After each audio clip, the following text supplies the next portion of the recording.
श्रीगुरुभ्यो नमः। नरसिंहोऽखिलाज्ञानमतध्वान्तदिवाकरः जयत्यमितसज्ञानसुखशक्तिभयोनिधिः व्यासाय भवनाशाय श्रीशाय गुणराशये हृद्याय शुद्धविद्याय मध्वाय च नमो नमः।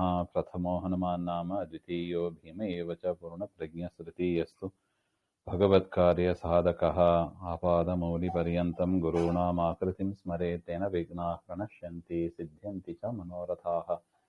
सृष्टिस्थित्यप्येह नियतिदृशितमो बन्धमोक्षाश्च यस्मादस्य श्रीब्रह्मरुद्रप्रभृतिसुरनरद्वीषशत्रुवात्मकस्य विष्णोर्व्यस्ता समस्ता सकलगुणनिधिः सर्वदोषव्यपेतः पूर्णानन्दो व्ययो यो गुरुरपि परमः चिन्तयेत् तं महान्तम्। ॐ जन्माद्यस्य यतोऽन्वयादितरतश्चार्तेष्वभिज्ञस्वराट् तेने ब्रह्महृदाय आदिकवये मुह्यन्ति यं सूरयः तेजो वारिमृदां यथा विनिमयो यत्र त्रिसर्गो मृषा धाम्ना स्वेन सदा निरस्तकुहकं सत्यं परं धीमहि।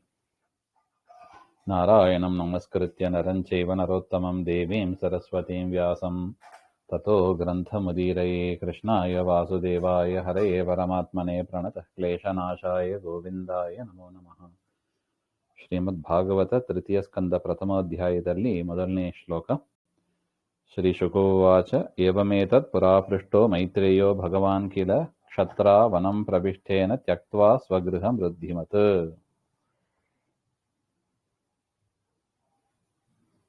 ಏವಮೇತತ್ ಪುರಾಪೃಷ್ಟಃ ಮೈತ್ರೇಯಃ ಭಗವಾನ್ ಕಿಲ. ಪೂಜ್ಯರಾದ ಮೈತ್ರೇಯರನ್ನ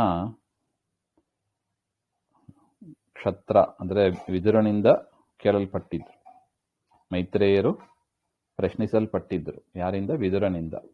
ನೀ ಏನ್ ಪ್ರಶ್ನೆ ಮಾಡಿದೆಯಲ್ಲ ಅದೇ ಪ್ರಶ್ನೆಯನ್ನೇ ವಿದುರ ಮೈತ್ರೇಯರಿಗೆ ಕೇಳಿದ್ರು ಅಂತ ಹೇಳ್ತಾರೆ. ಯಾವಾಗ? ವನಂ ಪ್ರವಿಷ್ಟೇನ ತ್ಯಕ್ತ್ವಾ ಸಗೃಹಂ. ತನ್ನ ಮನೆಯನ್ನು ಬಿಟ್ಟು ಯಾವಾಗ ವಿದುರ ಕಾಡಿಗೆ ಬಂದಿದ್ದಲ್ಲ ಆಗ ಮೈತ್ರೇಯರ ಸಮಾಗಮ ಆಯಿತು.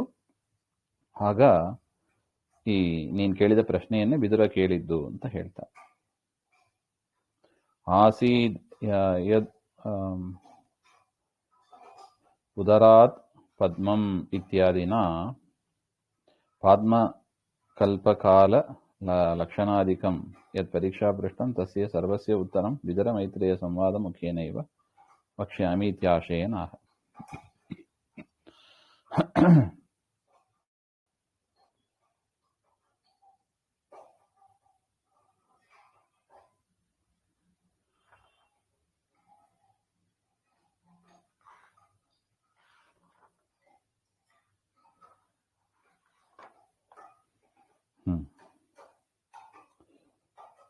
ಯದಾ ತ್ವಯಂ ಮಂತ್ರಕೃದ್ವೋ ಭಗವಾನಖಿಲೇಶ್ವರಃ ಪೌರವೇಂದ್ರಪುರಂ ಹಿತ್ವಾ ಪ್ರವಿವೇಶಾತ್ಮಸಾತ್ಕೃತಂ.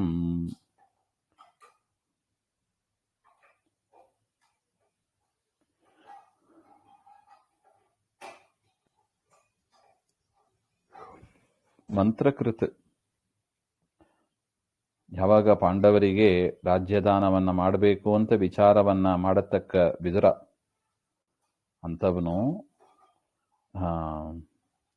ಪೌರವೇಂದ್ರಪುರಂ ಹಿತ್ವ ಹಸ್ತಿನಾಪುರವನ್ನ ಬಿಟ್ಟು ಪ್ರವಿವೇಶ ಆತ್ಮಸಾತ್ಕೃತಂ ಸ್ವಾಧೀನಂ ಉಪಪ್ಲಾವ್ಯಂ ಹಸ್ತಿನಾಪುರ ಅನ್ನು ಬಿಟ್ಟು ಉಪಪ್ಲಾವ್ಯ ನಗರಕ್ಕೆ ಬಂದರು ಹಾಗೆ ಅಂತ. ಯುದ್ಧ ಕಾಲೇತ್ ಆಚಾರ್ಯರ ತಾತ್ಪರ್ಯದಲ್ಲಿ ಹೇಳ್ತಾರೆ ಸ್ಕಂದ ಪುರಾಣದ ಮಾತಿನಲ್ಲಿ, ಯುದ್ಧ ಕಾಲೇತ್ ವಿದುರಃ ತೀರ್ಥಯಾತ್ರಾಂ ಗತೋಪಿ ಸನ್ ಪ್ರಾಯಾಸ್ತೆ ಗಜಪುರೇ ಪಾಂಡವಾನಾಂ ವ್ಯಪೇಕ್ಷಯ ಇತಿ. ಯುದ್ಧ ಕಾಲದಲ್ಲಿ ವಿದುರ ಅಲ್ಲಿ ಇಲ್ಲ, ಹಸ್ತಿನಾಪುರದಲ್ಲಿ ಇದ್ದಿಲ್ಲ. ಪ್ರಾಯ ಅಸ್ತೆ, ಪ್ರಾಯ ಅಂದ್ರೆ ಸಮೀಪದಲ್ಲಿ, ಹಸ್ತಿನಾಪುರದ ಸಮೀಪದಲ್ಲೇ ಇದ್ದ, ಹೆಚ್ಚು ದೂರ ಹೋಗ್ಲಿಲ್ಲ. ಯಾಕೆ? ಪಾಂಡವಾನಾಂ ವ್ಯಪೇಕ್ಷಯ, ಪಾಂಡವರ ಗೆಲುವು, ಪಾಂಡವರು ಗೆಲ್ಲಬೇಕು ಅಂತ ಇಚ್ಛೆ ಪಟ್ಟಿದ್ದ ವಿದುರ. ಯಾಕಂದ್ರೆ ಅದೇ ಧರ್ಮಕ್ಕೆ ಜಯ. ಎಂದಿಗೂ ನಮ್ಮ ಓಟು ಧರ್ಮದ ಜಯಕ್ಕೆ ಇರಬೇಕು, ಇಂದಿಗೂ ಅಧರ್ಮಕ್ಕೆ ನಾವು ಓಟ್ ಹಾಕಬಾರ್ದು. ವಿದುರ ಮಾಡಿದ್ದು ಅದನ್ನೇ. ಅದರಿಂದ ಪಾಂಡವರ ಗೆಲುವನ್ನ ಬಯಸುವವನಾಗಿ ಸಮೀಪದಲ್ಲೇ ಇದ್ದ ಅಂತ ಹೇಳ್ತಾರೆ. ಪರೀಕ್ಷಿತ್ ಪ್ರಶ್ನೆ ಮಾಡ್ತಾನೆ. ಆಗ ಪರೀಕ್ಷಿತು ವಾಚ ಕುತ್ರ ಕ್ಷತ್ತುರ್ ಭಗವತ ಮೈತ್ರೇಯಾನಾಸ ಸಂಗಮಃ ಕದಾ ವಾ ಸಹ ಸಂವಾದ ಏತದ್ ವರ್ಣಯನ ಪ್ರಭು. ಎಲ್ಲಿ, ಯಾವ ತೀರ್ಥ ವಿಶೇಷದಲ್ಲಿ ಈ ಮೈತ್ರೇಯ ಮತ್ತು ವಿದುರರ ಸಂವಾದ ಆಯಿತು, ಯಾವಾಗಾಯಿತು, ಯಾವ ಕಾರಣದಿಂದ ಆಯಿತು, ಯಾವ ಕಾರಣದಿಂದ ವನಕ್ಕೆ ಪ್ರವೇಶ ಮಾಡಿದ ವಿದುರ, ಇದನ್ನೆಲ್ಲ ನಮಗೆ ತಿಳಿಸಿಕೊಡಿ ಅಂತ ಪ್ರಶ್ನೆ. ಈ ಅಲ್ಪಾರ್ಥೋದಯಸ್ಥಸ್ಯ ವಿದುರಸ್ಯ ಅಮಲಾತ್ಮನಃ ತಸ್ಮಿನ್ ವರೀಯಸಿ ಪ್ರಶ್ನಃ ಸಾಧುವಾದೋಪಭ್ರಮಿತಃ. ಎಷ್ಟು ಕೊಂಡಾಡ್ತಾನೆ ನೋಡಿ. ಅಲ್ಪ ಪ್ರಯೋಜನ ಇರೋದಿಲ್ಲ, ಸಂಪೂರ್ಣ ಪ್ರಯೋಜನವೇ ಇರ್ತದೆ. ಆ ಪ್ರಶ್ನೆ ಇದೆ ನೋಡಿ, ಮೈತ್ರೇಯ ವಿದುರರ ಸಂವಾದ ಇದೆ ನೋಡಿ. ಆ ಸಂವಾದದ ಕೇಳುವುದರ ಪ್ರಯೋಜನ ಅದು ಅಲ್ಪ ಅಲ್ಲ, ಅದು ಭಾರಿ ಸಂಪೂರ್ಣವಾದ ಪ್ರಯೋಜನಕವೇ ಆಗಿದೆ. ಯಾಕೆ, ಕೇಳುವವ ಎಂಥವ, ವಿದುರನಂಥ ವ್ಯಕ್ತಿ ಪ್ರಶ್ನೆ ಮಾಡ್ತಾರೆ ಅಂದ್ರೆ ಮಹಾಜ್ಞಾನಿ, ವಿದುರನೇ ಮಹಾಜ್ಞಾನಿ ಸ್ವತಃ. ಎಷ್ಟು ಬಾರಿ ಉಪದೇಶ ಮಾಡಿದ್ದಾರೆ ಧೃತರಾಷ್ಟ್ರನಿಗೆ. ಅಂತಹ ವಿದುರ ಪ್ರಶ್ನೆ ಮಾಡ್ತಾರೆ ಅಂದ್ರೆ ಮೈತ್ರೇಯರನ್ನ ಆ ಪ್ರಶ್ನೆ ಹೇಗಿರಬೇಕು, ಕ್ವಾಲಿಟಿ ಆಫ್ ಕ್ವಶನ್ ಅಂತ ಹೇಳ್ತಾರೆ ನೋಡಿ, ಆ ಥರ ಇರ್ತದೆ. High quality questions. ಅದರಿಂದ ಅದು ಅಲ್ಪ ಪ್ರಯೋಜನಕ ಆಗಿರೋದಿಲ್ಲ, ಅದು ಉತ್ತಮ ಪ್ರಯೋಜನಕವೇ ಆಗಿರುತ್ತದೆ ಅಂತ ಹೇಳಿ ಸಾಧುವಾದ ಉಪಭ್ರಮಿತಃ ವಿಷ್ಣುವಾದೀನಾಂ ಕಥೆಯ ಪೂರ್ಣಃ ತತ್ ಪ್ರತಿಪಾದಕ. ವಿಷ್ಣು ಮುಂತಾದವರ ಅಂದರೆ ವಿಷ್ಣು ವೈಷ್ಣವರ ಕಥೆಯಿಂದ ತುಂಬಿ ಇರುತ್ತದೆ. ಅದು ಇನ್ನೇನಿರುತ್ತದೆ, ಇಬ್ಬರು ಜ್ಞಾನಿಗಳು ಸೇರಿದರೆ ಇನ್ನೇನು ಮಾತಾಡ್ತಾರೆ. ಪಕ್ಕದ ಮನೆ ಹೇಗೆ, ನಮ್ಮನೆ ಹೇಗೆ, ಅವ್ರ ಮನೆ ಹೀಗೆ, ಅದ್ಯಾವುದೂ ಇಲ್ಲ. ಅದು ಗೊತ್ತಿದ್ದೇ ಇದೆ, ಎಲ್ಲರಲ್ಲೂ ದೋಷ ಇದೆ ಅಂತ ಇದ್ದೇ ಇದೆ. ಅದು ಮಾತಾಡ್ಲಿಕ್ಕೆ ಯೋಗ್ಯನೇ ಅಲ್ಲ. ಅದು ದೋಷವನ್ನು ಯಾರು ಮಾತಾಡಾರ? ಅದರಿಂದ ಮತ್ತೇನು ಮಾತಾಡ್ತಾರೆ ಅವರು? ವಿಷ್ಣುವಾದೀನಾಂ, ವಿಷ್ಣು ವೈಷ್ಣವರ ಕಥೆಯನ್ನು ಬಿಟ್ಟು ಇನ್ನು ಯಾವ ವಿಚಾರವೂ ಅವರು ಮಾತಾಡೋದಿಲ್ಲ ಹಾಗೆ ಅಂತ. ಅದರಿಂದ ಭಾರಿ ಉತ್ತಮ ಪ್ರಶ್ನೆಗಳಿರುತ್ತದೆ, ಅದನ್ನು ತಿಳಿಸಿ ಹಾಗೆ ಅಂತ ಒಟ್ಟು. ಸುತೋವಾಚ ಸ ಏವಂ ಋಷಿವರ್ಯೋಯಂ ಪೃಷ್ಟೋ ರಾಜ್ಞಾ ಪರೀಕ್ಷಿತ ಪ್ರತ್ಯಾಹತಂ ಸುಬಹುವಿತ್ ಪ್ರೀತಾತ್ಮ ಶ್ರೂಯತಾಮಿತಿ. ಈ ರೀತಿಯಾಗಿ ಋಷಿವರ್ಯರಾದ ಪರೀಕ್ಷಿತ ರಾಜನಿಂದ ಪ್ರಶ್ನೆ ಮಾಡಿದಾಗ ಶುಕಾಚಾರ್ಯರು ಅದಕ್ಕೆ ಉತ್ತರ ಕೊಟ್ಟು, ಬ್ರಹ್ಮಜ್ಞಾನಿಗಳಾದ ಶುಕಾಚಾರ್ಯರು ಸಂತೋಷಪಟ್ಟು ಉತ್ತರ ಕೊಟ್ಟರು. ಏನು ಅದನ್ನು ಕೇಳು ಹಾಗೆ ಅಂತ, ಕೇಳ್ರಿ ಅಂತ ಸೂತರು ಶೌನಕಾದಿಗಳಿಗೆ ಹೇಳ್ತಾರೆ. ಶ್ರೀ ಶುಕೋವಾಚ ಯದಾ ತು ರಾಜ ಸ್ವಸುತಾನ್ ಅಸಾಧೂನ್ ಪುಷ್ಣನ್ನ ಧರ್ಮೇನ ವಿನಷ್ಟ ದೃಷ್ಟಿ ಭ್ರಾತುರ್ಯಭಿಷ್ಟಸ್ಯ ಸುತಾನ್ ವಿಬಂಧೋಂ ಪ್ರವೇಶ್ಯ ಲಾಕ್ಷ ಭವನೇ ದದಾಹ. ಆದೌ ತಾವತ್ ವಿದುರಸ್ಯ ವನಪ್ರವೇಶೆ ನಿಮಿತ್ತಂ ದರ್ಶಯತಿ. ವಿದುರ ಯಾಕೆ ಕಾಡಿಗೆ ಹೋದ ಹಾಗೆಂಬ ವಿಚಾರವನ್ನ ಮೊದಲು ಹೇಳ್ತಾ ಇದ್ದಾರೆ. ಅದಕ್ಕೇನು ಕಾರಣ ಹಾಗೆಂದ್ರೆ, ಯಸ್ಮಿನ್ ಕಾಲೇ ಲಾಕ್ಷಾಭವನೆ ದದಾಹ ತಸ್ಮಿನ್ ಕಾಲೇ ತದುತ್ತರತ್ರ ಉಕ್ತಾನಾಂ ಕೇಶಾಭಿಮರ್ಶನಂ ಶ್ರೀಕೃಷ್ಣವಚನಾಕರಣ ವಿದುರಗಮನ ತದ್ವಚನ ತದವಮಾನಾಂತಾನಾಂ ನಿಮಿತ್ತಾನಾಂ ತನ್ನಿಮಿತ್ತಕಸ್ಯ ವಿದುರಸ್ಯ ಚ ಸಮಾವೇಶಃ ಪ್ರಾಪ್ತಃ ನತು ಅಸೌ ಉಪಪದ್ಯತೆ. ಅತಃ ಅಂದರೆ ಇಲ್ಲಿ ಯದಾ ಅಂತ ಇದೆ. ಯಾವಾಗ ಪಾಂಡವರನ್ನ ಲಾಕ್ಷಾಭವನದಲ್ಲಿ ಸುಟ್ಟಾಕಿದ ದುರ್ಯೋಧನ ಲಾಕ್ಷಾಭವನದಲ್ಲಿ ಸುಟ್ಟಾಕಬೇಕು ಅಂತ ಪ್ರಯತ್ನ ಪಟ್ಟ. ಲಾಕ್ಷಾಭವನ ಅಂದ್ರೆ ಅದು ಅರಗಿನ ಮನೆ. ಅರಗಿನ ಮನೆಯಲ್ಲಿ ವಾರಣಾವತ ಅಂತ ಒಂದು ಪ್ರದೇಶ, ಅಲ್ಲಿಗೆ ಕಳಿಸ್ತಾನೆ ದುರ್ಯೋಧನ. ತನ್ನ ತಂದೆ ಹತ್ರ ಹೇಳಿ, ಪಾಂಡವರು ಇಲ್ಲಿ ಇರಬಾರದು, ಅವರನ್ನ ವಾರಣಾವತಕ್ಕೆ ಕಳಿಸು, ಅಲ್ಲಿ ಅವರನ್ನ ನಾಶ ಮಾಡೋದಕ್ಕೆ ನಾ ಎಲ್ಲ ವ್ಯವಸ್ಥೆಯನ್ನ ಮಾಡಿದ್ದೇನೆ ಹಾಗೆ ಅಂತ. ಇದಿಷ್ಟೇ ಧೃತರಾಷ್ಟ್ರನು ಒಪ್ಕೋತಾನೆ. ಮಗನ ಮಾತು ಸರಿ ಇಲ್ಲ ಅಂತ ತಿದ್ದಬೇಕೋ ಬೇಡವೋ, ತಿದ್ಲಿಕ್ಕೆ ಪ್ರಯತ್ನ ಪಡ್ತಾನೆ, ಇಲ್ಲ ಅಂತ ಇಲ್ಲ. ಆದರೂ ಕೂಡ ಆ ಮಗ ಕೇಳೋದಿಲ್ಲ. ಅದರಿಂದ ಯದಾ ಅಂದ್ರೆ ಯಾವಾಗ ಅಂತ ಅರ್ಥ ಇಲ್ಲ, ಯಾವ ಕಾರಣದಿಂದ ಅಂತ ಅರ್ಥ ಮಾಡ್ಕೊಳ್ಳಿ ಅಂತ ಆಚಾರ್ಯರು ಕರೆಕ್ಟ್ ಮಾಡ್ತಾರೆ. ಯದಾ ದದಾಹ ಯದಾ ತದೇತಿ ಹೇತ್ವರ್ಥಃ ಕಾಲಾರ್ಥೇ ಚಾಪಿ ಭಣ್ಯತಿ ಇತಿ ಅಭಿಧಾನಂ ಬಾ ಗ್ರಂಥದಲ್ಲಿ ಹೇಳಿದ್ದಾರೆ. ಯದಾ ಅಂದ್ರೆ ಯದಾ ತದಾಂಬ ಅದು ಕಾರಣಾರ್ಥದಲ್ಲೂ ಬರ್ತದೆ. ಅಂದರೆ ಯದಾ ಅಂದ್ರೆ ಯಾವಾಗ ಅಂತ ಅರ್ಥ ಇಲ್ಲ, ಯಾವ ಕಾರಣದಿಂದ ಅಂತ ಅರ್ಥ. ಯಾವ ಕಾರಣದಿಂದ ಲಾಕ್ಷಾಭವನ ಅರಗಿನ ಮನೆಯಲ್ಲಿ ಪಾಂಡವರನ್ನ ಸುಟ್ಟಾಗಬೇಕು ಅಂತ ಪ್ರಯತ್ನ ಪಟ್ಟ ಯಾರು? ದುರ್ಯೋಧನ. ಯಾರ ಬಲದಿಂದ? ಧೃತರಾಷ್ಟ್ರನ ಬಲದಿಂದ. ಆಗಲೇ ಧರ್ಮ ವಿರುದ್ಧ ಕರ್ಮಣೈವ ಪುಷ್ಣನ್, ಅಧರ್ಮದಲ್ಲೇ ಬೆಳೆದವ ದುರ್ಯೋಧನ. ಮೊದಲೇ ಅಧರ್ಮ ಸ್ವರೂಪ, ಅವನು ಅಜ್ಞಾನದ ಸ್ವರೂಪ. ಅಧರ್ಮ ಮಾಡೋದು ಯಾವುದರಿಂದ? ಅಜ್ಞಾನ, ವಿಪರೀತ ಜ್ಞಾನದಿಂದ ಅಷ್ಟೇ ಅಲ್ವೇ? ಅಂತಹ ಸ್ವರೂಪ ಅವನು. ಅವನಿಗೆ ಈ ಧೃತರಾಷ್ಟ್ರ ತುಪ್ಪ ಹಾಕಿದಂತೆ ಆಯ್ತು. ಅವನು ಹೇಳಿದ್ದಕ್ಕೆಲ್ಲ ಹೂ ಹೂನು ತಲೆ ಆಡಿಸ್ಕೊಂಡು ಕೂತಿದ್ದ ಅವನು. ಅದರಿಂದ ಏನಾಯ್ತು? ತನ್ನ ತಮ್ಮನ ಮಕ್ಕಳನ್ನ ಅವನು ನಿರಾಕರಣೆ ಅಂದ್ರೆ ಕಡೆಗಾಣಿಸ್ತಾ ಇದ್ದ. ಅಂದ್ರೆ ಸರಿಯಾಗಿ ನೋಡ್ಕೋತಾನೇ ಇಲ್ಲ ಧೃತರಾಷ್ಟ್ರ.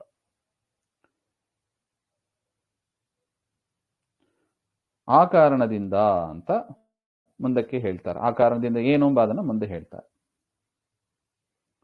ಇದು ಒಂದು ಕಾರಣ. ಇನ್ನೊಂದು, ಯದಾ ಸಭಾಯಾಂ ಕುರುದೇವ ದೇವ್ಯಾಃ ಕೇಶಾಭಿಮರ್ಶಂ ಸುತಕರ್ಮಗರ್ಹ್ಯಂ ನ ವಾರಯಾಮಾಸ ನೃಪಃ ಸ್ನುಷಾಯ ಅಸ್ತ್ರೈರ್ಹರಂತ್ಯಾಃ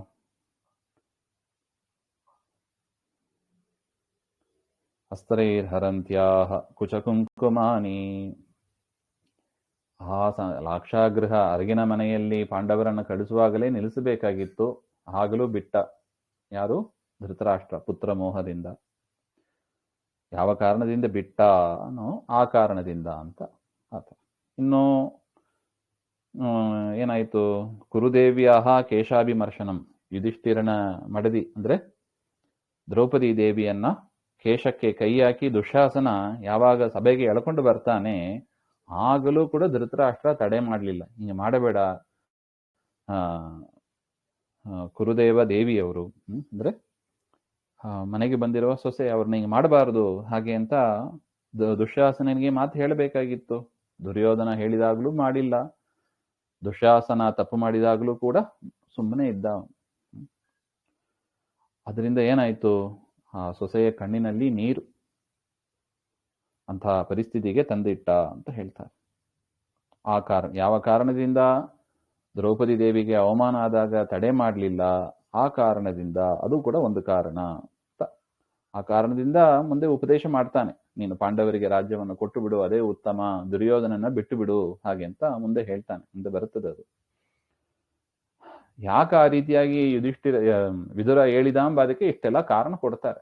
ಅಣ್ಣನಿಗೆ ಅಂತ ಉಪದೇಶವನ್ನ ಯಾಕೆ ವಿದುರ ಮಾಡಬೇಕಾಗಿತ್ತು?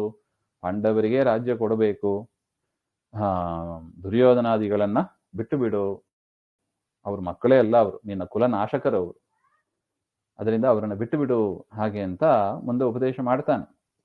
ಯಾಕೆ ಉಪದೇಶ ಮಾಡ್ತಾನೆ ಎಂಬ ಅದಕ್ಕೆ ಬ್ಯಾಕ್ಗ್ರೌಂಡ್ ಪೀಠಿಕೆ ರೂಪದಲ್ಲಿ ಇದನ್ನೆಲ್ಲ ಕೊಡ್ತಾ ಇದ್ದಾರೆ.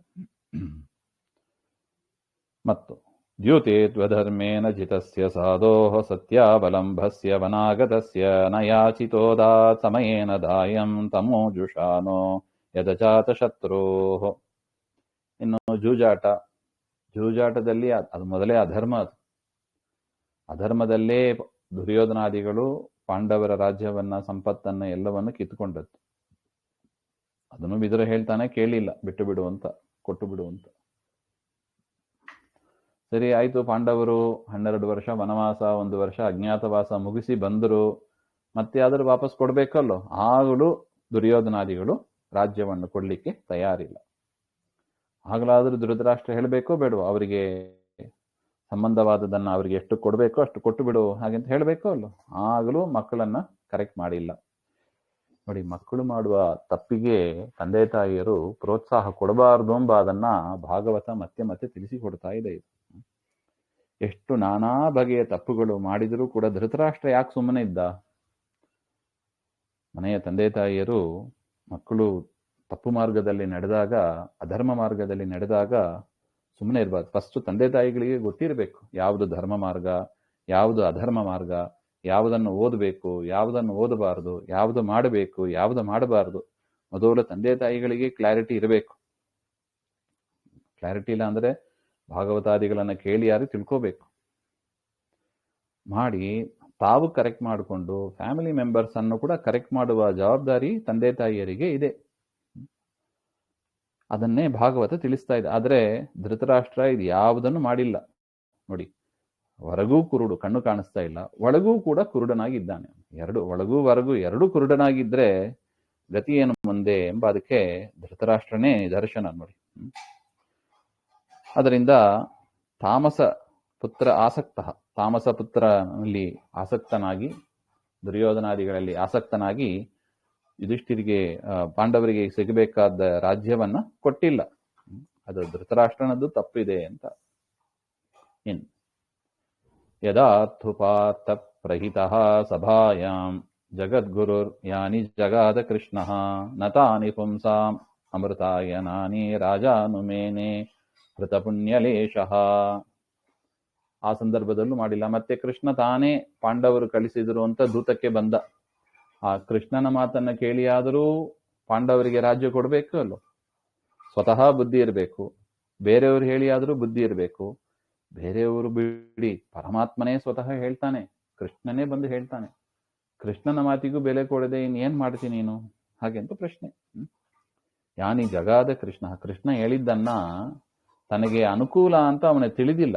ನನ್ನ ಒಳ್ಳೆದಕ್ಕೆ ಕೃಷ್ಣ ಹೇಳ್ತಾ ಇದ್ದಾನೆ ಅಂತ ಧೃತರಾಷ್ಟ್ರನಿಗೆ ಆ ಅರಿವು ಬೇಡ, ಅದನ್ನು ತಿಳ್ಕೊಂಡಿಲ್ಲ. ಅದರಿಂದ ಏನಾಯ್ತು? ಹೃತ ಪುಣ್ಯ ಲೇಷ, ಮಾಡಿದ ಚಾರು ಚೂರು ಪುಣ್ಯವನ್ನು ಕಳ್ಕೊಂಡ ಧೃತರಾಷ್ಟ್ರ. ಎಂದಿಗೆ ಹರಿವಾಯು ಗುರುಗಳ ಮಾತಿಗೆ ವಿರೋಧ ಮಾಡ್ತೀವೋ ಮಾಡಿದ ಚಾರು ಚೂರು ಪುಣ್ಯವು ಹೋಗ್ಬಿಡತ್ತೆ. ಧೃತರಾಷ್ಟ್ರನೇ ಸಾಕ್ಷಿ ಅಂತಾರೆ. ಹೋಯ್ತು, ಹತಪುಣ್ಯ ಲೇಷ ಅಂತಾನೆ ಬರೀತಾರೆ. ಅದರಿಂದ ಹರಿವಾಯು ಗುರುಗಳ ಮಾತಿಗೆ ಅದನ್ನು ತಿರಸ್ಕಾರ ಮಾಡಬಾರ್ದು, ಪಕ್ಕಕ್ಕಿಡಬಾರ್ದು. ಅದೇ ಪ್ರಧಾನ. ಹರಿ ಸರ್ವೋತ್ತಮ ಅಂತ ಬಾಯಿಂದ ಹೇಳ್ತೀವಿ, ಆ ಪರಮಾತ್ಮನ ಮಾತಿಗೆ ಬೆಲೆ ಕೊಡೋದು ಬೇಡವಾ? ಪರಮಾತ್ಮ ಹೇಳಿದಂಗ ನಡೆಯೋದು ಬೇಡವಾ? ಮಾಡದೇ ಇದ್ರೆ ನೋಡಿ ಹೃತ ಪುಣ್ಯ ಲೇಷಃ ಅಂತ ಹೇಳ್ತಾರೆ. ಆಗಲೂ ಮಾಡಿಲ್ಲ, ಕೃಷ್ಣನ ಮಾತಿಗೂ ಬೆಲೆ ಕೊಟ್ಟಿಲ್ಲ, ಆಗಲೂ ಸುಮ್ಮನೆ ಇದ್ದ ಧೃತರಾಷ್ಟ್ರ. ಇದೆಲ್ಲ ಯಾವ ಕಾರಣದಿಂದ ಸುಮ್ಮನೆ ಇದ್ದ? ಆ ಕಾರಣದಿಂದ ಅಂತ ಉಂಟು. ಇನ್ನು ಯದೋಪಹೂತೋ ಭವನಂ ಪ್ರವಿಷ್ಟೋ ಮಂತ್ರಾಯ ಪೃಷ್ಟಃ ಕಿಲ ಪೂರ್ವಜೇನ ಅತಾಹತಂ ಮಂತ್ರದೃಶಾಂ ವರೀಯಾನ್ ಯನ್ಮಂತ್ರಿನೋ ವೈದುರಿಕಂ ವದಂತಿ. ಇಷ್ಟು ಕಾರಣಗಳು ನಡೆದಾಗ ಆಗ ಪರಮಾತ್ಮ ಅವನಿಗೆ ಉಪದೇಶವನ್ನ ಮಾಡಿ ಇನ್ನು ಕೊಡೋದಿಲ್ಲ ಅಂತ ಗೊತ್ತಾದ ಮೇಲೆ ಉಪಪ್ಲಾವ್ಯ ನಗರದಲ್ಲಿ ಹೋಗಿ ಯುದ್ಧಕ್ಕೆ ಅಂತ ಸನ್ನದ್ಧರಾದ್ರು ಪಾಂಡವರು. ಆಗ ಕೃಷ್ಣ ಹೋದ ಮೇಲೆ ಧೃತರಾಷ್ಟ್ರನಿಗೆ ಬೇಜಾರಾಯ್ತು. ಇದೇನು ಹಿಂಗಾಗೋಯ್ತಲ್ಲ ಹಾಗೆ ಅಂತ ಮತ್ತೆ ವಿದುರನನ್ನು ಕರೆಸ್ತಾನೆ. ಮನೆಗೆ ಕರೆಸಿ ಮಂತ್ರಾಲೋಚನೆ ಮಾಡುವುದಕ್ಕಾಗಿ ಯಾಕೆ ಏನ್ ಮಾಡಬೇಕು ಹಾಗೆ ಅಂತ ಕೇಳಿದಾಗ ವಿದುರ, ಎಂಥ ವಿದುರ? ಮಂತ್ರದೃಶಾಂ ವರೀಯಾನ್, ಮಂತ್ರಾಲೋಚನೆ ಕೊಡುವವರಲ್ಲಿ, ನೀತಿ ಬಲ್ಲವರಲ್ಲಿ ಅಗ್ರಗಣ್ಯ ವಿದುರ. ವಿದುರ ನೀತಿ ಅಂತಲೇ ಪ್ರಸಿದ್ಧ. ಯಾವ ವಿದುರ ನೀತಿಯನ್ನ ಬೇರೆ ಮಂತ್ರಿಗಳು ತಾವು ತಿಳ್ಕೊಂಡು ತಮ್ಮ ತಮ್ಮ ರಾಜ್ಯರಿಗೆ ಉಪದೇಶ ಮಾಡ್ತಾ ಇದ್ದರಂತೆ. ಯನ್ಮಂತ್ರಿನೋ ವೈದುರಿಕಂ ವದಂತಿ. ಈ ವಿದುರ ಹೇಳಿದ ನೀತಿಯನ್ನೇ ಬೇರೆ ಮಂತ್ರಿಗಳು ತಮ್ಮ ರಾಜರಿಗೆ ಹೇಳ್ತಾ ಇದ್ರು. ಅಂತಹ ಉತ್ತಮವಾದ ನೀತಿ ಅದು ವಿದುರ ನೀತಿ. ಅಂತ ನೀತಿಯನ್ನ ಬಲ್ಲವನಾದ ವಿದುರನನ್ನ ಕರೆಸಿ ಕೇಳ್ತಾನೆ. ಆಗ ವಿದುರ ಏನ್ ಹೇಳಿದ ಹಾಗೆಂದ್ರೆ, ಅಜಾತ ಶತ್ರು ಪ್ರತಿಯಚ್ಛದಾಯಂ ತಿತಿಕ್ಷತೋ ದುರ್ವಿಷಹಂ ತವಾಗಃ ಸಹಾನುಜೋ ಯತ್ರ ವೃಕೋದರೋ ಹಿ ಸ್ವಶತ್ರುಹಾಯಂ ತ್ವಮಲಂ ಬಿಭೇಷಿ. ವಿದುರ ಹೇಳ್ತಾನೆ, ಪಾಂಡವರಿಗೆ ಸಿಗಬೇಕಾದ ರಾಜ್ಯವನ್ನು ಮೊದಲು ಕೊಡು. ತಿತಿಕ್ಷತಃ, ಸಹಿಸಿಕೋಬೇಕು. ಸಹಮಾನಸ್ಯ, ಅವರು ಪಾಂಡವರು ಸಹನಶೀಲರಾಗಿ ಇದ್ದಾರೆ. ಅವರೇನಾರು ಕುಪಿತರಾದರೆ ಭೀಮ ಒಬ್ಬ ಸಾಕು, ನಿನ್ನ 100 ಜನ ಮಕ್ಕಳನ್ನು ಕೊಂದಾಕೋದಕ್ಕೆ ಭೀಮ ಒಬ್ಬ ಸಾಕು ಅಂತ ಹೇಳ್ತಾರೆ. ದುರ್ವಿಷಹಂ ತವಾಗಹ, ನೀನು ಮಾಡಿದ ಪಾಪಗಳು ಅಪರಾಧಗಳು ಹಿಂದೆ ಹೇಳಿದ್ರು. ಅದಕ್ಕೆ ಅರಗುಮಳಿಗೆ ಇರಬಹುದು, ದ್ರೌಪದಿಗೆ ಮಾಡಿದ ಅವಮಾನ ಇರಬಹುದು, ರಾಜ್ಯವನ್ನ ಕೊಡಲ್ಲ ಅಂತ ಹೇಳಿದ್ದು ಇರಬಹುದು, ಕೃಷ್ಣನ ಮಾತು ಪ್ರಕಾರ ಕೇಳೋದಿಲ್ಲ ಅಂತ, ಕೃಷ್ಣನ ಮಾತಿಗೆ ತಲೆಬಾಗಲ್ಲ ಅಂತ ಹೇಳೋದು ಮಹಾ ಅಪರಾಧ. ಇವೆಲ್ಲ ಇಷ್ಟೆಲ್ಲಾ ಮಾಡಿದ್ರು ಕೂಡ ಅವರು ಸಹನೆ ಮಾಡಿಕೊಂಡಿದ್ದಾರೆ. ಆದರೆ ಅಲ್ಲಿ ಇರುವ ಭೀಮ ಅರ್ಜುನ ಸಾಕು ನಿಮ್ಮ ಕಥೆಯನ್ನು ಮುಗಿಸೋದಕ್ಕೆ ಹಾಗೆ ಅಂತ. ಸಹಾನುಜೋ ಯತ್ರ, ನೋಡಿ ವಿದುರ ಅದನ್ನೇ ಹೇಳ್ತಾ ಇದ್ದಾರೆ. ಸಹಾನುಜಃ ಯತ್ರ ವೃಕೋದರಃ. ವೃಕೋದರ ಅಂದ್ರೆ ಭೀಮಸೇನ ದೇವರು. ನೋಡಿ ಭೀಮನ ಪರಾಕ್ರಮವನ್ನ ವಿದುರ ಹೇಳ್ತಾನೆ. ಆ ಭೀಮ ಒಬ್ಬ ಸಾಕು 100 ಜನರನ್ನ ಕೊಲ್ಲೋದಕ್ಕೆ ಹಾಗೆಂದ್ರೆ ಭೀಮ ಜೀವೋತ್ತಮ ಎಂಬ ಅದು ಭಾಗವತದಲ್ಲೂ ಕೂಡ ಎಷ್ಟು ಸ್ಪಷ್ಟ ಇದೆ ನೋಡಿ. ಅಲ್ಲಿ ಇದ್ರು ಯುಧಿಷ್ಠಿರ ಇದ್ದ, ಅರ್ಜುನ ಇದ್ದ, ಯಾರ ಹೆಸರು ಹೇಳಿಲ್ಲ. ಯತ್ರ ವೃಕೋದರಹ ಅಂತ ಹೇಳ್ತಾರೆ. ನೀನು ರಾಜ್ಯವನ್ನು ಕೊಟ್ಟಿಲ್ಲ ಪಾಂಡವರಿಗೆ, ವೃಕೋದರ ಇದ್ದಾನೆ ಭೀಮಸೇನ ದೇವರು. ಸ್ವಶತ್ರು ಬರೀ ವೃಕೋದರ ಅಂತ ಹೇಳಿಲ್ಲ, ಸ್ವಶತ್ರು ತನ್ನ ಶತ್ರುಗಳನ್ನ ಕೊಲ್ಲುವ ಸಾಮರ್ಥ್ಯ ಇರತಕ್ಕ ಭೀಮಸೇನ ದೇವರು ಅಂತ. ಅಂದ್ರೆ ಅವರ ಬಲ ಎಷ್ಟು ಪ್ರಬಲಾಂಬಾದನ್ನ ವಿದುರನ ಮಾತಿನಿಂದ ನಾವು ಅರ್ಥ ಮಾಡ್ಕೊಳ್ಬಹುದು. ಅದರಿಂದ ವಾಯು ಜೀವೋತ್ತಮರುಂಬಾದು ಭಾಗವತದಲ್ಲಿ ಇರುವ ವಿಚಾರ ಅದು. ಅದೇನೋ ಆಚಾರ್ಯರು ಹೊಸದಾಗಿ ಮಧ್ವಾಚಾರ್ಯರು ಹೇಳಿದರು ಅಂತ ನಾವು ತಿಳಿಯಬಾರ್ದು. ಯಂತು ಅಮಲಂ ಬಿಭೇಷಿ, ಅವನೇ ಸಾಕು ಎದುರಿಸೋದಕ್ಕೆ, ಹಾಗೆ ಅಂತ ಹೇಳ್ತಾರೆ. ಅದರಿಂದ ರಾಜ್ಯವನ್ನು ಕೊಟ್ಟು ಬಿಡು ಅಂತ ವಿದುರ ಆ ಸಂದರ್ಭದಲ್ಲಿ ಹೇಳುವ ಮಾತು.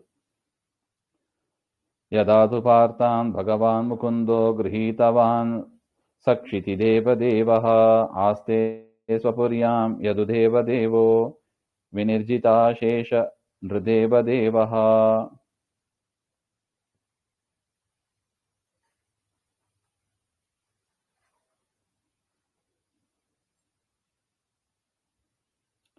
ಅಷ್ಟು ಮಾತ್ರ ಇಲ್ಲ, ಇನ್ನೊಂದು ಕಾರಣವನ್ನು ಹೇಳ್ತಾರೆ. ಒಂದು ಭೀಮನ ಬಲ, ಇನ್ನೊಂದು ಕೃಷ್ಣ. ಕೃಷ್ಣ ಏನ್ ಮಾಡಿದ್ದಾನೆ, ಪಾಂಡವರನ್ನ ತನ್ನ ಆತ್ಮೀಯರು ಅಂತ ಗ್ರಹಣ ಮಾಡಿದ್ದಾನೆ.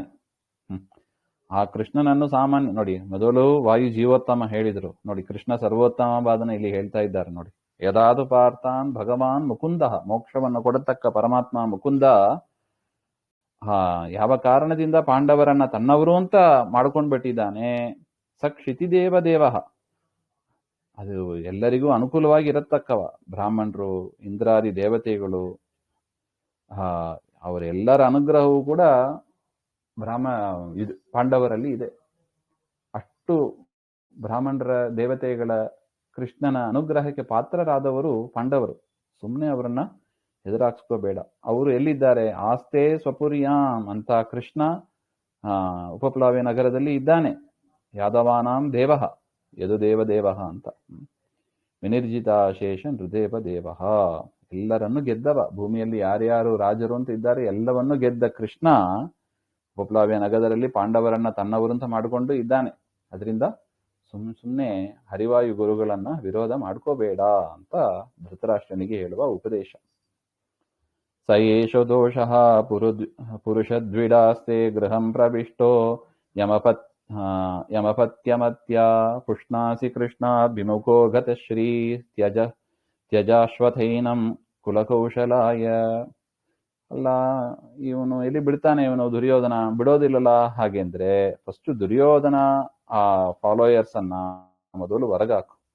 ಯಾಕೆ, ಯಾರು ಈ ದುರ್ಯೋಧನ? ನಾನು ಹುಟ್ಟಿದಾಗಲೇ ಹೇಳಿದೆ ಇವನು ಸರಿ ಇಲ್ಲ, ಇವನು ಹೊರಗಾಕು ಅಂತ. ಆಗಲೂ ಕೇಳಿಲ್ಲ ನೀನು. ಈಗ ನೋಡಿ ಏನಾಯ್ತು, ಈಗಲಾರು ಬಿಡು ಅವನ್ನ. ಸಯೇಷ ದೋಷಃ, ಇವನು ಲೋಕದಲ್ಲಿ ಏನೇನು ದೋಷಗಳು ಅಂತ ಇದೆ, ದೋಷಾಭಿಮಾನಿಗಳು ಇವನೇ. ಎಲ್ಲಾ ದೋಷಕ್ಕೂ ಮುಖ್ಯ ಅಭಿಮಾನಿ ಅಂದ್ರೆ ಇವನೇ, ಕಲಿಯೇ. ಕಲಿ ಬಂದ ಅಂದ್ರೆ ಎಲ್ಲಾ ದೋಷಗಳು ಬಂತು, ಕಾಮ ಕ್ರೋಧಾದಿ ಎಲ್ಲಾ ದೋಷಗಳು ಬಂತು ಅಂತ ಅರ್ಥ. ಪುರುಷ ದ್ವಿಟ್, ಸಜ್ಜನರ ದ್ವೇಷಿ ಇವನು ಅಂತ ಕಲಿ ಇವನು ಅಂತ ಹೇಳ್ತಾರೆ. ಪುರುಷ ದ್ವಿಟ್ ಅಂದ್ರೆ ಕಲಿ ಅಂತಾನೆ ಹೇಳ್ತಾರೆ. ಆಸ್ತೆ ಗೃಹಂ ಪ್ರವಿಷ್ಟ, ಹೊರಗಿರ್ಬೇಕಾದ ಕಸ ಅವನ ತಂದು ಮನೆ ಒಳಗೆ ಕೂಡಿಸ್ಕೊಂಡಿದ್ಯಲ್ಲೋ. ಯಮ ಪತ್ಯ ಮತ್ಯ, ಮನೆ ಒಳಗೆ ಕೂಡಿಸ್ಕೊಂಡೋದಲ್ಲ, ಅವನ ಮಗ ಅಂತ ಬೇರೆ ತಿಳ್ಕೊಂಡಿದ್ಯಲ್ಲ ನೀನು. ಬರೀ ತಿಳ್ಕೊಳ್ಳೋದಲ್ಲ, ಅವನ ಪುಷ್ಣಾಸಿ, ತುಪ್ಪ ಹಾಕಿ ಹೇಗೆ ಅಗ್ನಿಯನ್ನ ಬೆಳೆಸ್ತಾ ಇದ್ದಾರೆ ಆ ತರ ಇವನನ್ನ ಬೆಳೆಸ್ತಾ ಇದ್ದೆ ನೀನು. ಅಧರ್ಮ ಮಾರ್ಗದಲ್ಲೇ ಬೆಳೆಸ್ತಾ ಇದ್ದೀಯ. ಅದರಿಂದ ಮೊದಲೇ ಎಂತವ ಇವನು, ಕೃಷ್ಣಾದ್ ವಿಮುಖ, ಕೃಷ್ಣನಿಗೆ ವಿರುದ್ಧವಾಗಿ ನಡೆಯುವವನು. ಕೃಷ್ಣ ಅಂದ್ರೆ ಅಲರ್ಜಿ ಕಲಿಗೆ, ಅದು ಅಷ್ಟು ದ್ವೇಷ. ಹರಿವಾಯು ಗುರುಗಳು ಅಂದ್ರೆ ದ್ವೇಷ ಅವನಿಗೆ. ಗತಶ್ರೀ ತ್ಯಜಾಶ್ವತೈನ, ಅವನಿಗೆ ಮುಖದಲ್ಲಿ ಏನಾರು ಕಾಂತಿ ಇದೆಯಾ ನೋಡು, ಏನು ಇಲ್ಲ ಅವನಿಗೆ. ಅದರಿಂದ ತ್ಯಜಾಶ್ವ ಅಥೈನಂ ಕುಲಕೌಶಲಾಯ, ನಿನ್ನ ಕುಲ ಉಳಿಬೇಕು. ಹಾಗೆಂದ್ರೆ ಮೊದಲು ಈ ಕಲಿಯನ್ನ ಒದ್ದು ಹೊರಗೆ ಓಡಿಸು, ದುರ್ಯೋಧನನ ಹೊರಗಾಕು ಅಂತ ಡೈರೆಕ್ಟ್ ಆಗಿ ಎಲ್ಲರ ಸಮಕ್ಷಮದಲ್ಲೂ ವಿದುರ ಹೇಳುವ ಮಾತು ಇದು. ನೋಡಿ, ಧರ್ಮ ಮಾಡುವವರಿಗೆ ಹೆದರಿಕೆ ಇರೋದಿಲ್ಲ. ಯಾಕೆ, ಹರಿವಾಯು ಗುರುಗಳು ಹೇಳಿದ್ದನ್ನ ಹೇಳ್ತಾರೆ, ಭಯ ಯಾತಕ್ಕೆ? ಅದರಿಂದ ವಿದುರ ಯಾವುದಕ್ಕೂ ಹೆದರಲಿಲ್ಲ. ಆ ವಿದುರ ದುರ್ಯೋಧನಾದಿಗಳ ಎದುರುಗಡೆನೆ ಈ ಮಾತನ್ನ ಧೃತರಾಷ್ಟ್ರನಿಗೆ ಸಭೆಯಲ್ಲಿ ಹೇಳಿಬಿಡ್ತಾರೆ. ಹಾಗೆ ಏನಾಯಿತು?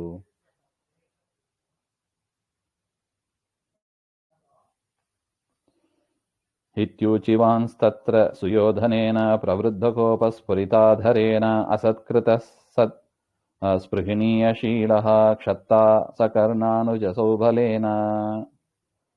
ಈ ರೀತಿಯಾಗಿ ಹಿತವಚನವನ್ನ ವಿದುರ ಹೇಳಿದಾಗ ಯಥಾ ಪ್ರಕಾರ ದುರ್ಯೋಧನನಿಗೆ ಸಹನೆ ಆಗಲಿಲ್ಲ. ಭಾರಿ ಸಿಟ್ಟು ಬಂತು ಅವನಿಗೆ. ಸ್ಫುರಿತಾಧರೇನ, ತುಟ್ಟಿಯನ್ನು ಕಚ್ಚಿಕೊಂಡು ಧಿಕ್ಕಾರ ಮಾಡ್ತಾ ಇದ್ದಾನೆ. ಸತ್ಸ್ಪೃಹಣೀಯ ಶೀಲ ಸದ್ಭಿಹಿ ಅಪಕ್ಷಣೀಯಂ ಶೀಲ ಯಸ್ಯ ಕ್ಷತ್ತ. ಸಜ್ಜನರಿಗೆ ಒಳ್ಳೇದಾಗಬೇಕು ಅಂತ ಬಯಸುವವ ವಿದುರ, ಪಾಂಡವರಿಗೆ ಒಳ್ಳೇದಾಗಬೇಕು ಅಂತಾನೆ ಬಯಸುವವ. ಅವನು ಯಾಕೆ ದುರ್ಯೋಧನಿಗೆ ಒಳ್ಳೇದಾಗಬೇಕು ಅಂತ ಬಯಸ್ತಾನೆ? ಅದು ಮೂರ್ಖರ ಲಕ್ಷಣ. ಕಲಿ ಚೆನ್ನಾಗಿರ್ಬೇಕು, ಕಲಿ ನಮ್ಮಲ್ಲೇ ಇರಬೇಕು. ಅಜ್ಞಾನ, ಕಲಿ ಅಂದ್ರೆ ಏನು? ಅಜ್ಞಾನ, ಮಿಥ್ಯಾಜ್ಞಾನ ನಮ್ಮನ್ನು ಬಿಟ್ಟು ಹೋಗಬಾರ್ದು, ನಮ್ಮ ಜೊತೆಗೆ ಇರಬೇಕು ಅಂತ ಸಜ್ಜನರು ಬಯಸೋದಿಲ್ಲ. ಒದ್ದು ಓಡಿಸ್ತಾರ ಅವನನ್ನು. ಅದರಿಂದಲೇ ಗುರುಗಳ ಹತ್ರ ಹೋಗಿ ಜ್ಞಾನವನ್ನ ಪಡೀತಾರೆ. ಜ್ಞಾನ ಪಡೆದಷ್ಟು ಆ ವಾಯುದೇವರ ಶಾಸ್ತ್ರ ಕೇಳಿದಷ್ಟು ನಮ್ಮಿಂದ ಕಲಿ ದೂರ ಹೋಗ್ತಾನೆ. ನಮಗೆ ಶತ್ರು ಅಂದ್ರೆ ಕಲಿ, ಸಜ್ಜನರ ದ್ವೇಷಿ ಅಂದ್ರೆ ಕಲಿ. ಅವನೇ ಅಜ್ಞಾನ ರೂಪದಲ್ಲಿ ಇದ್ದಾನೆ ನಮ್ಮಲ್ಲಿ. ಆ ಅಜ್ಞಾನ ಹೋಗೋದು ಯಾರಿಂದ? ಈ ರೀತಿಯಾದ ಶಾಸ್ತ್ರ ಪ್ರವಚನ ಶ್ರವಣಾದಿಗಳನ್ನ ಮಾಡುವುದರಿಂದಲೇ ಕಲಿ ದೂರ ಹೋಗೋದು. ಅದರಿಂದ ವಿದುರನಿಗೆ ಅದು ಸಜ್ಜನರ ಶತ್ರುವಾದ ಇವನು ಸಜ್ಜನರ ಪಕ್ಷದಲ್ಲೇ ಇರತಕ್ಕವನು. ಸದ್ಭಿಹಿ ಅಪೇಕ್ಷಣೀಯಂ ಶೀಲಂ. ಸಜ್ಜನರು ಬಯಸ್ತಾರೆ, ವಿದುರನನ್ನ ಬಯಸ್ತಾರೆ. ಆತರ ಶೀಲವುಳ್ಳವನಾದ ವಿದುರನನ್ನ ಬೈತಾನೆ. ಸಕರ್ಣಾನುಜ ಸೌಬಲೇನ. ಕರ್ಣ, ದುಶ್ಯಾಸನ ಮುಂತಾದ ಸಹೋದರರು, ಶಕುನಿ ಎಲ್ಲರ ಜೊತೆಗೆ ಸೇರಿಕೊಂಡು ವಿದುರನಿಗೆ ಧಿಕ್ಕಾರ ಆಗ್ತಾನೆ. ಅವರೆಲ್ಲರೂ ಕೂಡ ವಿದುರ ಅಂದ್ರೆ ಆಗೋದಿಲ್ಲ. ನೋಡಿ, ಕರ್ಣನು ಸೇರಿಕೊಂಡಿದ್ದಾನೆ. ದೇವತೆ ಅಸುರಾವೇಶ ಇತ್ತು, ಅದರಿಂದ ಆ ಥರ ನಡ್ಕೋತಾನ ಅವನು ಕೂಡ. ಕಯೇನ ಮತ್ರೋಪಜುಹಾವ ಜಿಹ್ಮಂ ದಾಸ್ಯಾಸುತಂ ಯದ್ ಬಲಿನೈವ ಪುಷ್ಟಃ ತಸ್ಮಿನ್ ಪ್ರತೀಪ ಪರಕೃತ್ಯಾಸ್ತೆ ನಿವಾರ್ಯತಾಮಾಶು ಪುರಾಶ್ವಸಾನಃ. ಏನಂತ ಧಿಕ್ಕಾರ ಮಾಡಿದ ಅಂತ ಹೇಳ್ತಾರೆ. ಇವನು ಕಪಟಿ, ದಾಸಿಪುತ್ರ. ಇವನು ದುರ್ಯೋಧನ ಹೇಳುವ ಮಾತು ಇವೆಲ್ಲ. ಇವನು ಕಪಟಿ, ದಾಸಿಪುತ್ರ, ನಾನಾಕಿದ ಅನ್ನವನ್ನು ತಿಂದು ಬದುಕುವವನು. ವಿದುರನಿಗೆ ಅನ್ನಾದಿಗಳನ್ನು ಕೊಡುವವ ನಾನು ಕೊಟ್ಟ ಅನ್ನವನ್ನು ತಿಂದು ಬದುಕಿ ನನ್ನ ಶತ್ರುಗಳ ಮೇಲೆ ಪ್ರೀತಿ ತೋರಿಸ್ತಾ ಇದ್ದೇನೆ. ನನ್ನ ಮೇಲೆ ಇವನು ವೈರ ಮಾಡ್ತಾ ಇದ್ದಾನೆ. ತಸ್ಮಿನ್ ಪ್ರತೀಪ ಪರಕೃತ್ಯ ಆಸ್ತೆ. ಯಾವಾಗಲೂ ಪಾಂಡವರ ಪಕ್ಷದಲ್ಲೇ ಮಾತಾಡುವವನು ಇವನು. ಅದರಿಂದ ತನ್ನ ಭಟರಿಗೆ ಕರೆದು ಹೇಳ್ತಾನೆ, ಇವನನ್ನು ಮೊದಲು ಹೊರಗಾಕಿ ಹಾಗೆ ಅಂತ. ನಿವಾರ್ಯತಾ ಮಾಶು ಪುರಾತ್. ಈ ಪಟ್ಟಣದಿಂದ ಇವನನ್ನ ಹೊರಗಾಕಿ. ಧೃತರಾಷ್ಟ್ರ ಕೇಳ್ತಾ ಕೂತಿದ್ದಾನ ನೋಡಿ. ಪುರಾ ಶ್ವಸಾನಃ. ಶ್ವಸಾನಃ ಅಂತ ಬರೀತಾರೆ. ಶ್ವಸಾನ ಅಂದ್ರೆ ಇವನಿಗೆ ಹೇಗೆ ಮಾಡಬೇಕು ಅಂದ್ರೆ, ನೀವು ಶ್ವಾಸ ಮಾತ್ರ ಉಳಿದಿರಬೇಕು, ಉಸಿರಾಡ್ಕೊಂಡು ಇರಬೇಕಷ್ಟೇ. ಅಂದ್ರೆ ಮೈ ಕೈ ಎಲ್ಲ ಬಲ ಕುಂಟಿ ಅವನನ್ನ ಹಿಂಡಿ ಅಷ್ಟು ಏಟುಗಳನ್ನು ಕೊಟ್ಟು ಅವನನ್ನ ನೀವು ಹೊರಗಾಕಬೇಕು ಅಂತ ತನ್ನ ಭಟರಿಗೆ ಆಜ್ಞೆ ಮಾಡ್ತಾನೆ. ಸುಮ್ಮನೆ ಕಳಿಸೋದಲ್ಲ, ಚೆನ್ನಾಗಿ ಏಟುಗಳನ್ನು ಕೊಟ್ಟು ಉಸಿರು ಮಾತ್ರ ಇರಬೇಕು. ಆ ಪರಿಸ್ಥಿತಿಯಲ್ಲಿ ಅವನ್ನ ಹೊರಗೆ ಕಳಿಸ್ರಿ ಅಂತ. ನೋಡಿ, ದುರ್ಯೋಧನನ ಆಜ್ಞೆ ಅಂದ್ರೆ ಹೀಗೆ ಇರೋದು. ಸಜ್ಜನರಿಗೆ ಒಂಚೂರು ಗೌರವ, ಬೆಲೆ, ಆದರ ಇರೋದಿಲ್ಲ ಅವರಲ್ಲಿ. ಹೊರಗಾಕಿ ಅಂತ ಹೇಳ್ತಾನೆ. ಹಾಗೇನಾಯ್ತು? ಸಯಿತ್ತಂ ಅತ್ಯುಲ್ಬಣ ಕರ್ಣಬಾಣೈ ಭ್ರಾತು ಪುರೋ ಮರ್ಮಸು ತಾಡಿತೋಪಿ ಸ್ಮಯನ್ ಧನುರ್ಧ್ವಾರಿ ನಿಧಾಯ ಮಾಯಾಂ ಗತವ್ಯಥೋಯಾತ್ ಉರುಮಾನಯಾನಃ. ಎಷ್ಟು ಚೆನ್ನಾಗಿದೆ ನೋಡಿ ಮಾತು. ಏವಮುಕ್ತೆ ವಿದುರಃ ಕಿಂ ವ್ಯತಿತಃ ಜಾತಃ. ಇಷ್ಟು ಮಾತುಗಳನ್ನು ಹೇಳಿದಾಗ ವಿದುರನಿಗೆ ದುಃಖ ಆಯ್ತಾ? ಹಾಗೆಂದ್ರೆ ನ ಇತ್ಯಾಹ. ಅವನಿಗೆ ದುಃಖ ಆಗಲಿಲ್ಲವಂತೆ. ಗೊತ್ತು ಕಲಿಯ ಪ್ರಭಾವ ಹೇಗಿರುತ್ತದೆ ಅಂತ. ಆದರೂ ದುರ್ಯೋಧನಾದಿಗಳ ಬಗ್ಗೆ ಅವನಿಗೆ ಚಿಂತೆ ಇಲ್ಲ. ತನ್ನ ಅಣ್ಣ ಧೃತರಾಷ್ಟ್ರನ ಬಗ್ಗೆ ಚಿಂತೆ ಇತ್ತಂತೆ. ಇಷ್ಟು ಮಾತಾಡ್ತಾ ಇದ್ದಾನೆ. ಮರ್ಮಸ್ಥಾನದಲ್ಲಿ ಹೊಡೆದಿದ್ದಾರಂತೆ ವಿದುರನಿಗೆ. ಮರ್ಮಸು ತಾಡಿತೋಪಿ. ತನ್ನ ತಮ್ಮನನ್ನ ಹೊಡೆದಾಗಲೂ ಕೂಡ ಸುಮ್ಮನೆ ಕೂತಿದ್ದಾನೆ ನೋಡಿ ಧೃತರಾಷ್ಟ್ರ. ಆಗ ಆ ಪುತ್ರ ಮೋಹಾಂಬ ಅದು ಆ ಮೋಹಕ ಶಕ್ತಿ ಕೊಟ್ಟದ್ದು ಯಾರು? ಪರಮಾತ್ಮನೇ. ಆ ಪರಮಾತ್ಮನ ಮೋಹಕ ಶಕ್ತಿ ಎಷ್ಟು ಪ್ರಬಲವಾಗಿದೆ ಹಾಗೆ ಅಂತ ದೇವರ ಮೇಲೆ ಇನ್ನಷ್ಟು ಆಶ್ಚರ್ಯ ಭಕ್ತಿ ಬಂತಂತೆ ವಿದುರನಿಗೆ. ಏನು ಬಂಧನದಲ್ಲಿ ಇಡ್ತಿ ಸ್ವಾಮಿ ನೀನು? ಧೃತರಾಷ್ಟ್ರನೇ ಉದಾಹರಣೆ.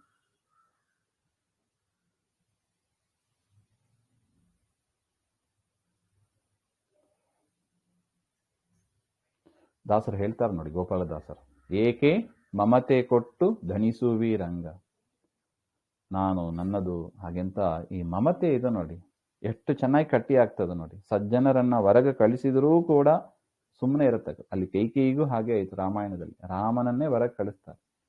ದಶರಥ ನೋಡ್ತಾ ಇರುವಾಗಲೇ ಏನ್ ಮಾಡಕ್ಕಾಯ್ತು? ದಶರಥ ಪ್ರಾಣ ಬಿಟ್ಟ ಅಷ್ಟೇ ಅವನ ಕೊನೆಯಲ್ಲಿ. ಪುತ್ರ ಮೋಹ ಎಷ್ಟು ಡೇಂಜರ್ ಎಂಬುದನ್ನ ನಾವು ಕೈಕೇಯಿಯ ಕಥೆಯಿಂದ, ಧೃತರಾಷ್ಟ್ರನ ಕಥೆಯಿಂದ ನಾವು ಅರ್ಥ ಮಾಡ್ಕೋಬೇಕು. ವಿದುರ ಹೊಗಳ್ತಾನಂತೆ, ಮಾಯಾಂ ಊರು ಮಾನಯಾನಃ. ಪರಮಾತ್ಮನ ಬಂಧಕ ಶಕ್ತಿ. ಈ ಪ್ರಾಯಶಃ ಈ ಪಂಕ್ತಿಯೇ ಗೋಪಾಲದಾಸರಿಗೂ ಸ್ಫೂರ್ತಿಯಾಗಿರ್ಬೇಕು ಅಂತ ಅನಿಸ್ತದೆ. ದೇವರ ಬಂಧಕ ಶಕ್ತಿಯನ್ನ ನೆನೆಸಿ ಅಲ್ಲೂ ಪದ ಹಾಗೇ ಇರುತ್ತೆ. ನಿನ್ನ ಬಂಧನ ಶಕ್ತಿಗೆ ನಮೋ ಅಂತ ಒಂದು ಪಂಕ್ತಿ ಬರುತ್ತದೆ ಆ ಹಾಡಿನಲ್ಲಿ. ಏಕೆ ಮಮತೆ ಕೊಟ್ಟು ಧನಿಸುವಿ ರಂಗ ಅಂತ. ಆ ಮಮತೆ ಇದು ನೋಡಿ, ನಾನು, ನನ್ನದು, ನಂದು, ನನ್ನ ಮಕ್ಕಳು, ನನ್ನವರು, ನನ್ನ ಮನೆ, ನಂದು ಪಾತ್ರೆ, ನಂದು ಅಡಿಗೆ, ಆ ಮಮಕಾರ ಹೋಗ್ಬೇಕು. ಯಾವುದು ನಂದು? ಈಶಾವಾಸ್ಯಂ ಅಂತ ಹೇಳ್ತಾರೆ ನೋಡಿ. ಎಲ್ಲವೂ ದೇವರದು. ಈ ಶರೀರವೇ ನಮ್ದಿಲ್ಲ ಅಂತ ಆದ ಮೇಲೆ ಈ ಶರೀರ ನಿಮಿತ್ತವಾಗಿ ಬಂದ ಕುಟುಂಬ, ಮನೆ ನಮ್ದು ಅಂತ ಹೇಗೆ ಹೇಳಲಿಕ್ಕಾಗ್ತದೆ? ಏನೋ ತಾತ್ಕಾಲಿಕವಾಗಿ ದೇವರು ಕೊಟ್ಟಿದ್ದಾನೆ ಅಂತ ನಾವು ಬಳಸ್ತೀವಿ ಅಷ್ಟೇ. ಅಷ್ಟಕ್ಕೆ ಅದನ್ನ ನಮ್ದು ಅಂತ ನಾವು ಕ್ಲೈಮ್ ಮಾಡೋದು ಮತ್ತೆ ಅದೇ ಬಂಧನ ಶಕ್ತಿ ಅಂತ. ನಮ್ದು ಇಲ್ಲದಿದ್ದನ್ನ ನಮ್ದು ಅಂತ ತಿಳಿಯೋದೇ ಮೋಹ. ಅದೇ ಮೋಹ. ಯಾವುದು ನಮ್ದಲ್ಲವೋ ಅದನ್ನ ನಮ್ದು ಅಂತ ತಿಳಿಯೋದೇ ಮೋಹ. ಅಷ್ಟು ಪರಮಾತ್ಮನನ್ನ ಕೊಂಡಾಡಿ ಧನುರ್ದ್ವಾರಿ ನಿಧಾಯ, ತಾನು ಕೈಯಲ್ಲಿ ಧನುಸ್ಸು ಇಟ್ಕೊಂಡಿದ್ದ. ಪಾಂಡವರನ್ನ ಎದುರಾಕೋಬೇಕು ಹಾಗೆ ಅಂತ. ಯುದ್ಧ ಬಂದಾಗ ತಾನು ಕೂಡ ಪಾಲ್ಗೊಳ್ಬೇಕು ಅಂತ ಇಟ್ಟಿದ್ದ. ಆ ಧನುಸ್ಸು ಬಾಣವನ್ನೆಲ್ಲ ಬಾಗಿಲಲ್ಲೇ ಇಟ್ಟು ತಾನು ವನಕ್ಕೆ ಅಂತ ಹೊರಡ್ತಾನೆ. ಯಾಕೆ ಹಾಗೆಂದ್ರೆ ಈ ಮತ್ತೆ ಕೌರವರಿಗೆ ಸಂಶಯ ಬರಬಾರ್ದು. ಈ ಬಿಲ್ಲು ಬಾಣವನ್ನ ನಾನು ತೆಗೆದುಕೊಂಡು ಹೋದರೆ ಏನಾದ್ರು ಪಾಂಡವರು ಪಕ್ಷದಲ್ಲಿ ಸೇರಿ ಕೌರವರ ವಿರುದ್ಧವಾಗಿ ಯುದ್ಧ ಮಾಡ್ತಾನೋ ಏನೋ ಹಾಗೆ ಅಂತ ಕೌರವಾದಿಗಳಿಗೆ ಸಂಶಯ ಬರಬಾರದು ಎಂಬ ಅದಕ್ಕಾಗಿ ಬಿಲ್ಲು ಬಾಣವನ್ನ ದ್ವಾರದಲ್ಲೇ ಇಟ್ಟು ವಿದುರ ತೀರ್ಥಯಾತ್ರೆಗೆ ಹೊರಟ ಅಂತ ಹೇಳ್ತಾರೆ. ಸ ನಿರ್ಗತ ಕೌರವ ಪುಣ್ಯಲಬ್ಧ ಗಜಾಹ್ವಯ ತೀರ್ಥ ಪದಃ ಪದಾನಿ ಅನ್ವಾಕ್ರಮತ್ ಪುಣ್ಯ ಚಿಕೀರ್ಷಯೋರ್ವ್ಯಾಂ ಅಧಿಷ್ಠಿತೋ ಯಾನಿ ಸಹಸ್ರಮೂರ್ತಿ. ವನೆ ಇದು ಪ್ರಶ್ನೆಗೆ ಉತ್ತರ. ಯಾಕೆ ಪರೀಕ್ಷಿತನ ಪ್ರಶ್ನೆ, ಯಾಕೆ ತೀರ್ಥಯಾತ್ರೆಗೆ ಹೊರಟ ಅಂತ ಇಷ್ಟು ಹಿನ್ನೆಲೆ ಇತ್ತು. ಇನ್ನೇನೋ ಅವರೇ ಕತ್ತು ಹಿಡಿದು ತಳ್ಳಬೇಕು ವಿದುರನನ್ನ. ತತ್ಪೂರ್ವದಲ್ಲಿ ತಾನೇ ಬಿಲ್ಲು ಬಾಣವನ್ನು ಇಟ್ಟು ತಾನೇ ಹೊರಟು ಬಿಟ್ಟ. ನೀವೇನು ಅಷ್ಟೆಲ್ಲ ಮಾಡಕ್ ಹೋಗಬೇಡಿ ಹಾಗೆ ಅಂತ.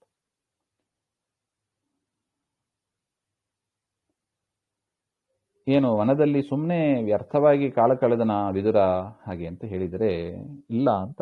ತೀರ್ಥಪದ ಅರೇ ಪದಾನಿ ಸ್ಥಾನಾನಿ.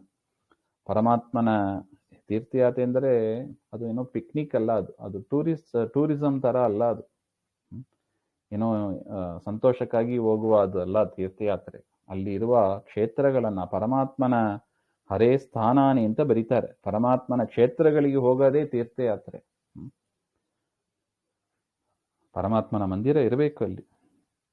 ಹರೇ ಸ್ಥಾನಾನಿ ಕ್ಷೇತ್ರಾನಿ. ಅದು ಹೇಗೆ ಹೋಗ್ಬೇಕು? ಅನ್ವಾಕ್ರಮತ್. ನೋಡಿ, ನಿನ್ನೆ ಪ್ರಶ್ನೆ ಬಂದಿತ್ತು ನೋಡಿ, ಅದಕ್ಕೆ ಭಾಗವತವೇ ಉತ್ತರ ಹೇಳ್ತಾ ಇದೆ. ತೀರ್ಥಯಾತ್ರೆ ಅಂದ್ರೆ ಪರಮಾತ್ಮನ ದೇವಾಲಯಕ್ಕೆ ಹೋಗಬೇಕು. ಪುಣ್ಯಕ್ಷೇತ್ರಗಳು ಯಾವ್ಯಾವ್ದಿದೆ ಪರಮಾತ್ಮನದ್ದು ಅಲ್ಲಿಗೆ ಹೋಗ್ಬೇಕು. ಆಗ ದೇವರ ಸ್ಮರಣೆ ಆಗ್ತದೆ. ಆ ಪರಮಾತ್ಮನ ಪೂಜೆಗೆ ಬಳಸಿದ ನೀರು, ಕಾವೇರಿ ಇರ್ಬೋದು, ಸರೋವರ ಇರ್ಬೋದು, ಅಲ್ಲಿ ಅದರ ಸ್ಪರ್ಶ ನಮ್ಮನ್ನ ಪಾವನ ಮಾಡುತ್ತದೆ ಹಾಗೆ ಅಂತ. ಅನ್ವಾಕ್ರಮತ್. ಹೇಗೆ ಹೊರಟರು? ಅನುಕ್ರಮೇಣೈವ ಹಾಗೆ ಅಂತ ಬರೀತಾರೆ.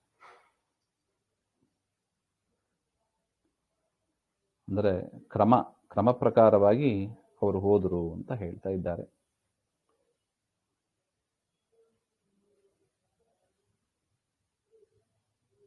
ಯಾಕೆ ಹೊರಟರು, ತೀರ್ಥಯಾತ್ರೆಗೆ ಯಾಕೆ ಹೊರಟರು ಹಾಗೆಂದ್ರೆ ಆಬ್ಜೆಕ್ಟಿವ್ ಗುರಿ ಏನು ಹಾಗೆಂದ್ರೆ ಪುಣ್ಯ ಚಿಕೀರ್ಷುಹು ಹರಿಪ್ರೀತಿ ಜನಕ ಪುಣ್ಯ ಸಂಪಾದನೆ ಇಚ್ಛುಹು, ಪರಮಾತ್ಮನ ಪ್ರೀತಿಯನ್ನ ಸಂಪಾದನೆ ಮಾಡೋಣ. ನಾವು ಮನೆಯಲ್ಲಿದ್ರೂ ಅದನ್ನೇ ಮಾಡಬೇಕು, ತೀರ್ಥಯಾತ್ರೆಗೆ ಹೋದ್ರೂ ಕೂಡ ಅದನ್ನೇ ಮಾಡ್ಬೇಕು. ಅದಕ್ಕೆ ಹೇಳಿದ್ದು ಸಂತೋಷಕ್ಕಾಗಿ ಹೋಗೋಣ ಅಲ್ಲ, ಏನು ಮಾಡಿದರೆ ಪರಮಾತ್ಮನ ಪ್ರೀತಿ ಸಂತೋಷ ಉಂಟಾಗುತ್ತದೆ ಅಂತ ಕೆಲಸಗಳನ್ನ ನಾವು ಮಾಡಬೇಕು. ಹಾಗೆ ಅಂತ ಇದು ತೀರ್ಥಯಾತ್ರೆಯ ಒಂದು ಉದ್ದೇಶ, ಅದಕ್ಕಾಗಿ ಹೊರಟರು ಹಾಗೆ ಅಂತ. ಮುಂದಿನ ವಿಚಾರ ಮತ್ತೆ ನೋಡೋಣ. ಸರ್ವಗುಣ ಸಂಪೂರ್ಣ ಸರ್ವದೋಷ ವಿವರ್ಜಿತ ಪ್ರಿಯತಾಂ ಪ್ರೀತೇಯ ಬಾಲಂ ವಿಷ್ಣುರ್ಮೆ ಪರಮಸುಹೃತ್ ಶ್ರೀಮಧ್ವಾಂತರ್ಗತ ಶ್ರೀಕೃಷ್ಣಾರ್ಪಣಮಸ್ತು. ಶ್ರೀ ಹರೇ ನಮಃ.